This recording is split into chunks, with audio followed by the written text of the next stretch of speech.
আমরা তো তিনজন উপদেষ্টা ক্যাটাগরিক্যালি খলিলুর রহমান, আসিফ মাহমুদ, সজীব ভুঁইয়া এবং মাহফুজ আলম লিখিতভাবে দিয়ে আসা হয়েছে মাননীয় প্রধান উপদেষ্টা বরাবর যে তাদেরকে অপসারণ করতে হবে, তাদেরকে পদত্যাগ করতে হবে। অতএব তারা থাকা অবস্থায় কি নির্বাচনে বিএনপি যাবে কি না সেটাও তো আপনাদের বিবেচনায় নিতে হবে, কারণ আমরা তো পদত্যাগ জানিয়েছি।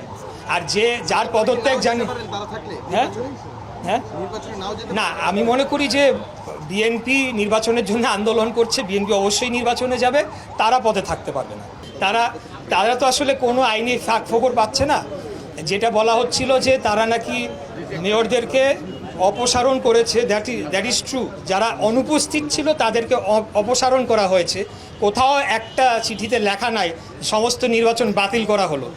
আর যদি হয়েও থাকে আমারটা ছিল সাব জুডিস, অর্থাৎ কোনো নির্বাহী আদেশে এটা বাতিল হতে পারে না। অনেক ব্যাখ্যা তারা দেওয়ার চেষ্টা করেছে, অনেককেই তারা মাঠে নামিয়েছে, অনেক বড় বড় ব্যারিস্টার সাহেবরা বলেছে এখন তো একটা জাতীয় সোশ্যাল মিডিয়ার জাতীয় ভিলেনে পরিণত হয়ে গিয়েছি আমি এক প্রকার। কিন্তু আসলে হলো আমার বিশ্বাস যে জনগণ, সাধারণ জনগণ একদিন আমার এই ভূমিকাটা বুঝতে পারবে যে কেন আমি আজকে এই পদক্ষেপটি নিয়েছিলাম।